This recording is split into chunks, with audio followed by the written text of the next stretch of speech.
Então, gente, hoje eu tenho a oportunidade de trazer para vocês, eu acho que é oportunidade para mim e oportunidade também para vocês, trazer o juiz federal Manuel de Oliveira Herardi. Eu vou falar aqui, breve, resumidamente, alguns cargos que o Manuel ocupou na sua vida profissional.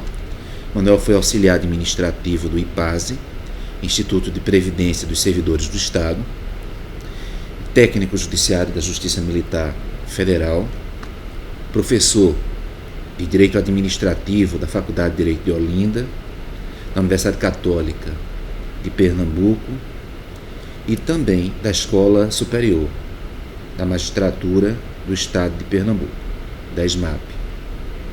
Além disso, é professor de Direito Comercial da Faculdade de Direito do Recife, Universidade Federal de Pernambuco, foi procurador da República, foi juiz auditor substituto da Justiça Militar Federal da 7ª Circunscrição Judiciária Militar em Recife, Pernambuco, foi juiz de Direito no Estado de Pernambuco e Manuel, desde o ano de 2007, para ser preciso, 8 de agosto de 2007, foi promovido a desembargador federal do Tribunal Regional Federal da 5ª Região.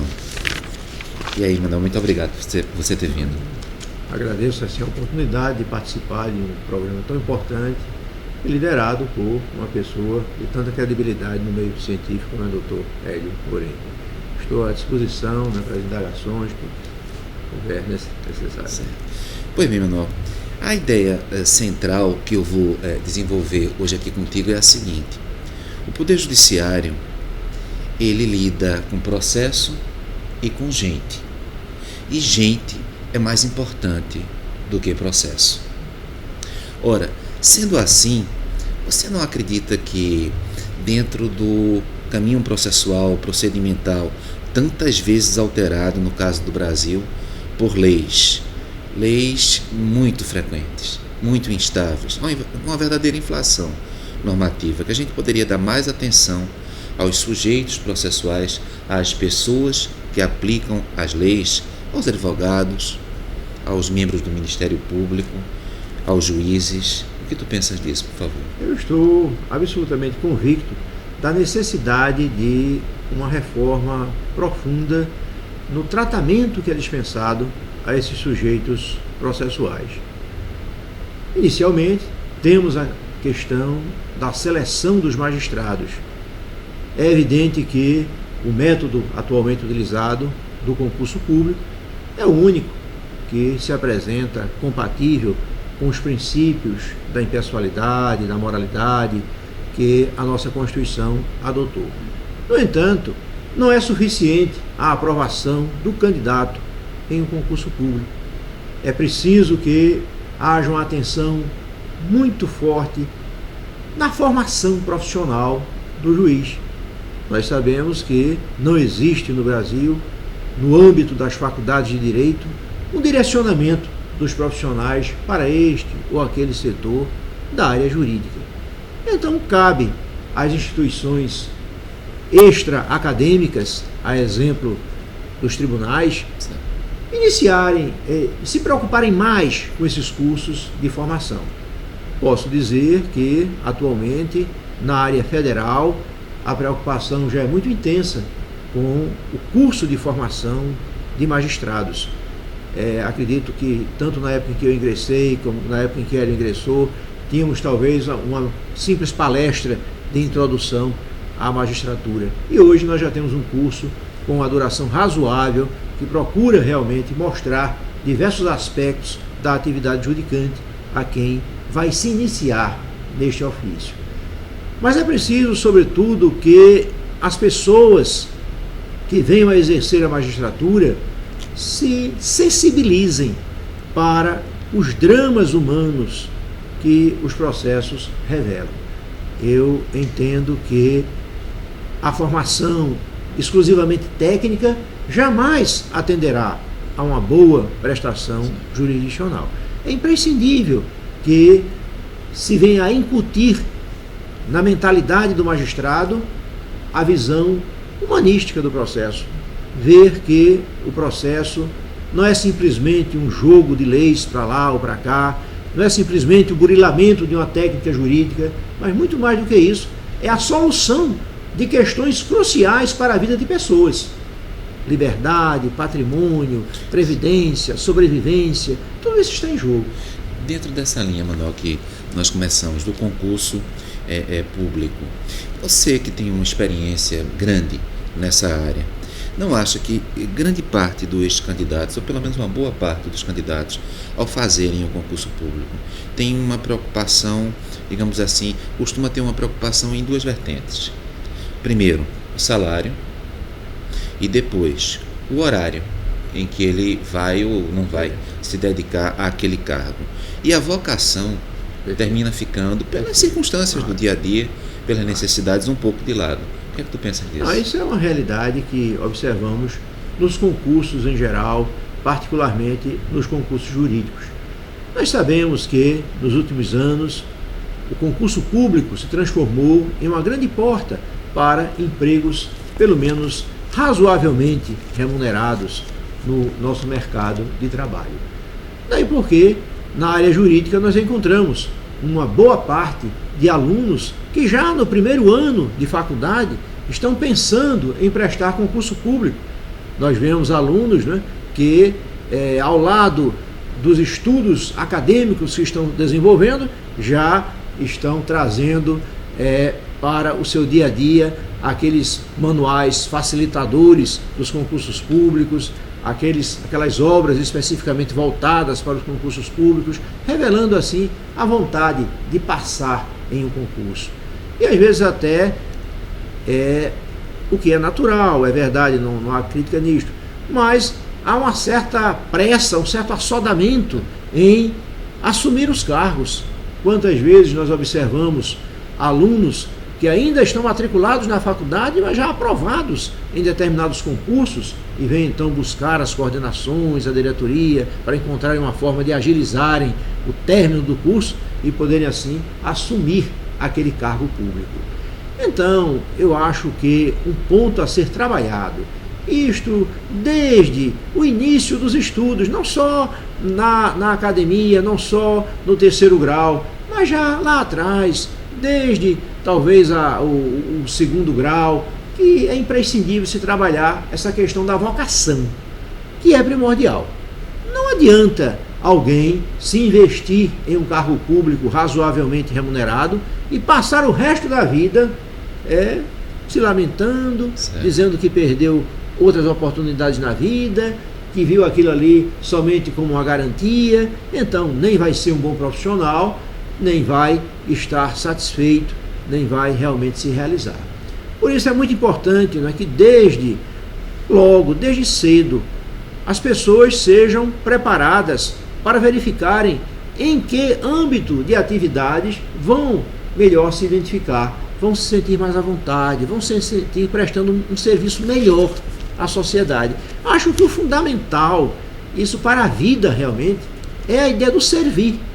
Porque sem essa ideia do servir, não acredito que alguém seja feliz. E então a pessoa vai precisar saber, né? Muita gente vai para a área jurídica sem a mínima noção do que significa trabalhar na área jurídica. Então também acredito que procurem outras áreas também sem a mínima noção. Às vezes, tão somente, né, pela questão do momento. E ninguém pode programar sua vida, principalmente em um país tão instável como o Brasil, ao sabor do momento. Até do ponto de vista utilitário, prático. Porque, ora, nós temos uma carreira jurídica bem remuneradas, ora temos as carreiras técnicas, tudo depende das oscilações da nossa economia. Mas o fundamental para a sua pergunta é realmente a necessidade de conscientização das pessoas de que realmente profissão é uma coisa fundamental na vida de qualquer um. Perfeitamente, Manuel. E aí eu vou aproveitar um pouquinho dessa tua larga experiência. Fala um pouco, juiz de direito. Você foi juiz de direito no estado de Pernambuco, não é? Entre os anos de 81 e 82. Como foi essa tua experiência como juiz de direito? O que é que efetivamente você acredita que um juiz de direito precisa para se sentir bem nessa função? Na verdade, eu fui juiz de direito por um período muito curto, dois meses e poucos dias, mas pude perceber as dificuldades da justiça estadual, principalmente naquela época. De início, nós tínhamos enormes dificuldades materiais, não existiam fóruns. A comarca em que atuei me levava a despachar e fazer audiências na sala do dono do cartório, o titular do cartório. Existiam esses obstáculos de ordem material. Agora, pela pequena experiência que tive, eu acredito que a função de juiz de direito seja uma das mais empolgantes da área jurídica. É aquela que permite o contato mais direto com os problemas básicos do povo. Então, é o juiz que vai resolver as questões de família, as questões de paternidade, as questões de vizinhança, as questões de propriedade. Esse juiz realmente lida de uma forma mais próxima com o cidadão, com o povo. E aí, realmente, ele precisa estar bem preparado. Saliento ainda um outro ponto que hoje diminuiu um pouco, mas não deixa de ter relevo, a questão da responsabilidade social do juiz de direito perante as comarcas em que atua.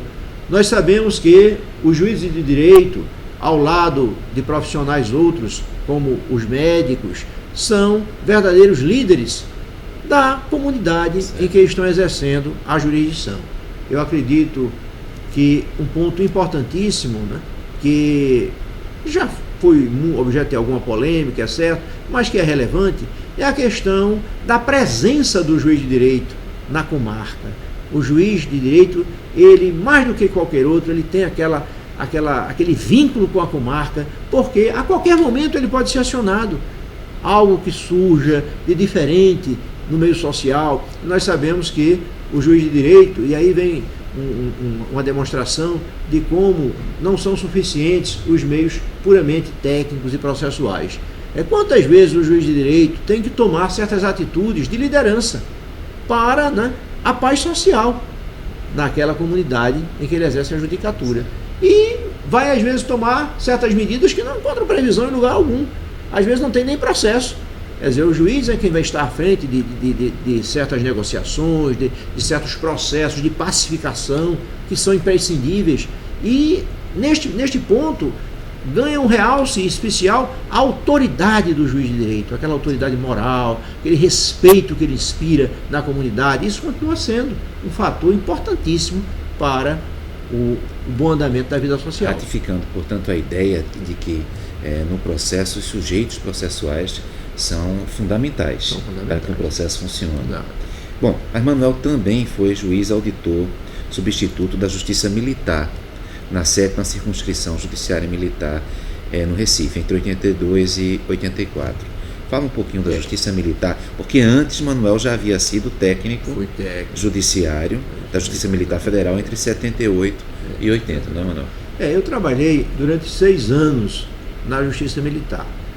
Logo que concluí o curso de Direito, o primeiro concurso de nível superior que se apresentou foi o de técnico judiciário. Na época, técnico judiciário era nível superior e auxiliar judiciário era nível médio. Hoje, o técnico judiciário é nível médio e o analista é que é o nível superior. Então, eu fiz esse concurso.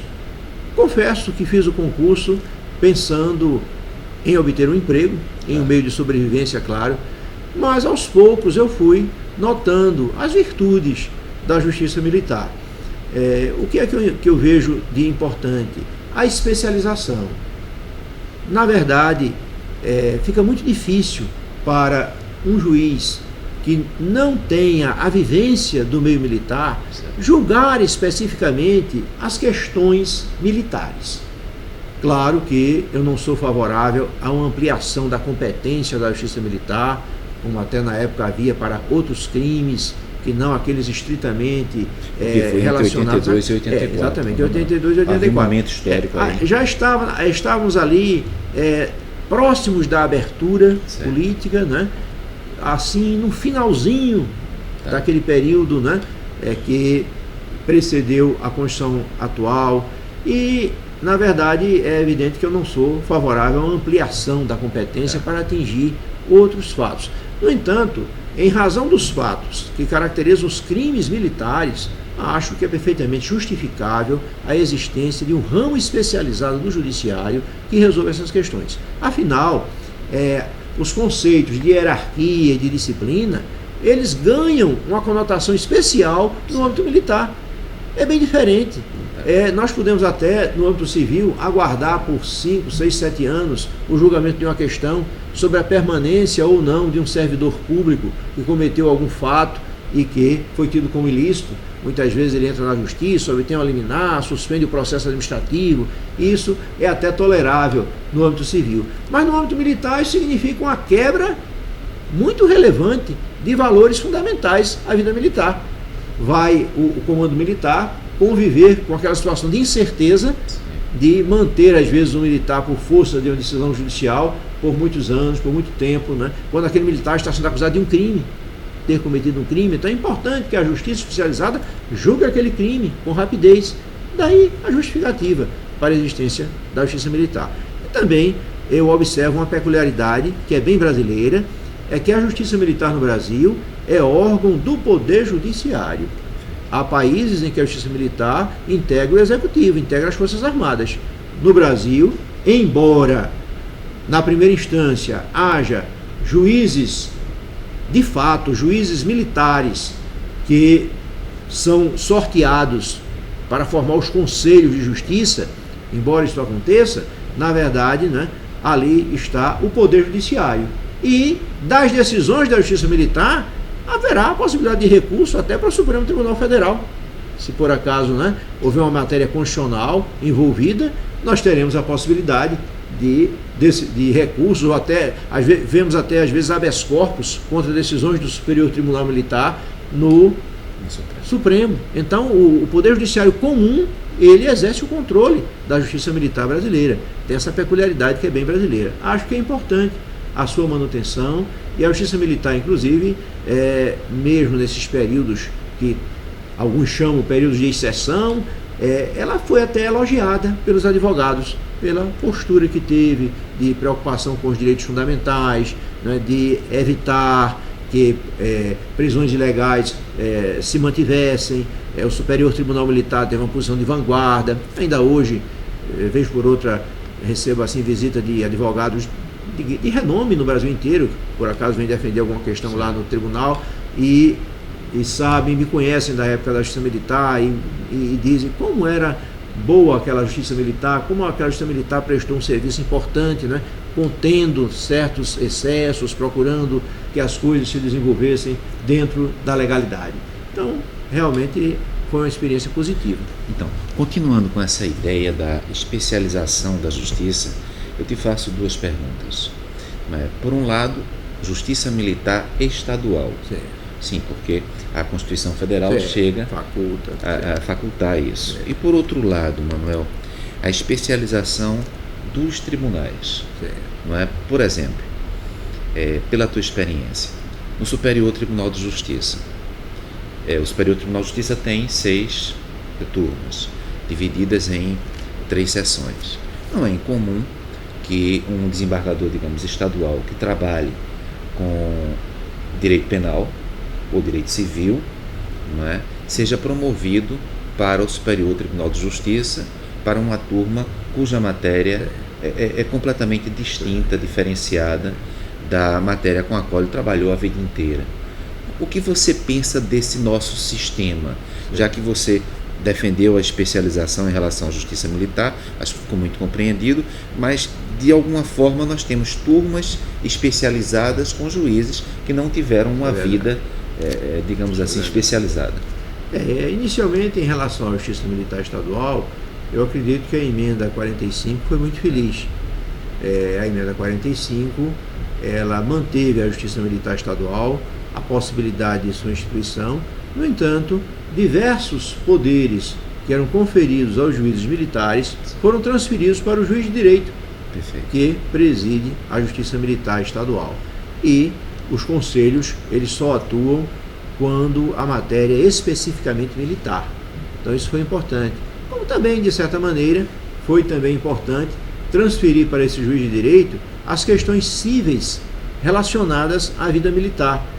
Realmente, com mais facilidade, esse juiz terá condições de resolver essas questões cíveis.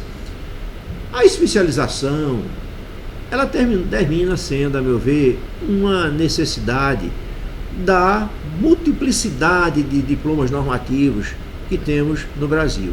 Então, a cada dia, criam-se no Brasil novos ramos do direito, surgem assim de repente, né?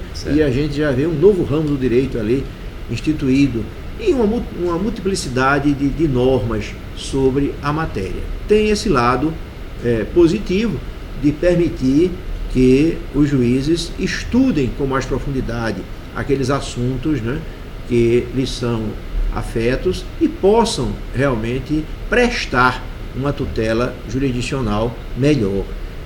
Eu faço parte de um tribunal, o Tribunal Regional da 5ª Região, que não tem especialização. E, se por um lado isso é bom, porque obriga o juiz a estudar os diferentes ramos, tem esse ponto, no entanto, vejo que há uma certa dificuldade, por exemplo, de, em uma mesma sessão, julgar uma questão penal sobre, por exemplo, lavagem de dinheiro, sobre um tema de especialização como é este, e, por outro lado, julgar também uma questão previdenciária relativa a um trabalhador rural e uma questão tributária. Então, tudo isso realmente dificulta o trabalho. A especialização, ela pode realmente contribuir para uma prestação mais célere, mais eficiente. Agora, realmente, nós temos esse dilema de situar o magistrado promovido quando ele é oriundo de uma área completamente distinta daquela, né, em que ele, né, de que ele veio, né? Não sei como resolver isso, realmente não sei qual seria a solução mais adequada para resolver este problema, né? O ideal realmente seria que cada um estivesse, né, no setor em que se sente mais à vontade. Realmente há essas situações na prática, né, de juízes que de uma hora para outra têm que dominar. No entanto, como a especialização se estabelece, acho também que isso, de uma certa maneira, facilita e já o encaminha para um estudo, né, aprofundado daquela matéria em relação à qual ele vai atuar com primazia. Uma outra questão que também coloco, mas dentro dessa área de funcionamento dos tribunais, dos sujeitos processuais, é a seguinte: julgamento em lista, Manuel. Então, não é incomum os tribunais terem julgamentos em listas. E agora com o PJE, não é? Isso talvez fique mais agravado, porque é um trabalho cansativo. Às vezes as pessoas criticam, dizendo que os juízes não trabalham. Eu, pessoalmente, acho que é uma injustiça. Trabalham e trabalham muito. Mas, de repente, uma lista com 200, 300 processos, isso, o que você pensa? É inexorável, não há o que fazer, o julgamento em lista é uma realidade que não vai retroceder, mas será que ele não retira um pouco da necessidade de conversar, de discutir, de debater cada caso? Porque, como você falou há pouco, às vezes o processo é aquilo que tem de mais importante na vida da pessoa. Com certeza, o julgamento em lista, ele traz estas dificuldades. Realmente acredito que, com o volume de processo que chega ao judiciário brasileiro, não temos assim alternativa a não ser adotar essa forma de julgamento, porque, do contrário, nós levaríamos ainda muito mais tempo para resolver os problemas. Eu tenho uma experiência prática do julgamento em lista, já há 7 anos que estou lá. Explica, por favor, no tribunal. Nem todos. Eu vou explicar o que é que significa o julgamento em lista. Bem, os tribunais trabalham hoje com a necessidade de julgarem 200, 300, 400 processos por sessão. Se não fizerem isto, realmente vão acumular o serviço. Cada julgador de uma turma de um tribunal deve apresentar em sessão, em média, 100 e poucos processos, para que realmente, né, o seu trabalho, o seu gabinete se mantenha mais ou menos em dia, né? de matérias distintas. No nosso caso, o TRF está aqui da região, de matérias distintas. Temos que fazer isso. Então, qual é o procedimento? Cada julgador elabora a lista dos processos que levará na sessão seguinte. Combina com os seus colegas um prazo para remeter-lhes a lista que será apreciada na próxima sessão. No meu caso, por exemplo, eu tenho sessões de turma nas quintas-feiras pela manhã. O TRF tem quantas turmas da quinta região? Tem 4 turmas, né? Nosso TRF tem 4 turmas e são turmas de 3 julgadores apenas. Certo. Então nós temos 12 integrantes que julgam os processos, porque 3 fazem parte da mesa diretora e só julgam em situações excepcionais. Então, eu preparo essa lista e na turma de que eu faço parte, que é a primeira turma, há uma convenção com os colegas de troca das listas na terça-feira, até o final da tarde da terça-feira, para que os processos sejam julgados na quinta-feira pela manhã. E ficam então os juízes da turma com a noite da terça-feira, amanhã da quarta-feira. Na quarta-feira, à tarde, já tem a sessão do pleno, ele não tem condições de ver mais nada. Então, ficam com esse espaço para fazerem as observações que entenderem pertinentes nas listas que lhes foram entregues. O primeiro ponto é a questão da elaboração da lista e o trabalho das assessorias. Certo. Nós sabemos que um juiz sozinho não é capaz de ler 100, 150 processos em uma semana e elaborar 150 votos em uma semana. No meu caso, o que eu faço? Eu tenho a assessoria prepara aquelas propostas de votos, aquelas minutas. Eu levo essas minutas, exijo que me sejam entregues até a quinta-feira anterior, então com uma semana de antecedência, né? Levo aquelas minutas para casa, né? E aí às vezes até nos finais de semana ou quando tem um tempo disponível, vou passar um pente fino naquela lista, né? Para verificar o meu sentimento sobre cada uma daquelas questões. Às vezes é uma questão nova, o assessor está propondo alguma coisa e eu digo, não, eu não concordo com isso, não é o meu posicionamento. Então, aquilo ali eu já, como estou fazendo hoje, que é uma segunda-feira, eu estou levando, né? Está aqui no meu carro aqui embaixo, as listas que eu levei, né? Estou levando para o meu gabinete e já dizendo aos meus assessores, este aqui não é o meu entendimento, este processo, né? Reforme isto, esse processo veja aquilo, né? Este processo me traga os autos todos que eu quero ler, do começo ao fim, ler tudo isso. Então, funciona dessa maneira, né? O sistema de julgamento de listas. O próprio juiz, ele já recebe aquelas minutas que seus assessores fazem. Mas isso não significa que o juiz seja poupado de trabalho, não. Ele vai trabalhar em muito para revisar aquelas listas. Eu já tive casos, e é uma prática até não recomendável, mas faço por vezes, de ficar, às vezes, até as 3 horas da madrugada da quinta-feira em que vai haver a sessão. Porque são questões, muitas vezes, bastante variadas. Bastante variadas. Principalmente as questões penais. O que é que eu faço, né? Eu tenho uma visão do que significa o trabalho de segundo grau. Para mim e para o sistema jurídico brasileiro, o trabalho de segundo grau, tribunais regionais federais, tribunais regionais do trabalho, tribunais de justiça, ele tem importância peculiar em relação aos fatos. Certo. A questão jurídica, nós temos o Superior Tribunal de Justiça, né? Mas nós temos o Supremo, mas para os fatos, o segundo grau é como que soberano, ele decide os fatos. Tanto que tem as súmulas, né, conhecidas, que não cabe recurso especial para... Eu vou te interromper só um pouquinho, porque cada bloco tem determinado tempo. Tranquilo. E aí eu sempre deixo um gancho para o próximo bloco. E o gancho para o próximo bloco que eu deixo é o seguinte. Ocorreu recentemente em Santa Catarina, não é?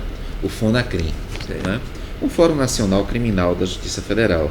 E uma das conclusões foi sobre a possibilidade, por que não, de nós estabelecermos a prisão após a condenação em segunda instância. E um dos argumentos é este. Ora, se em relação aos fatos não é? No segundo grau, isso se decide, não há mais dúvida em relação ao fato, porque os tribunais superiores vão discutir sobre direito, por que não a prisão após a condenação em segunda instância? A gente continua.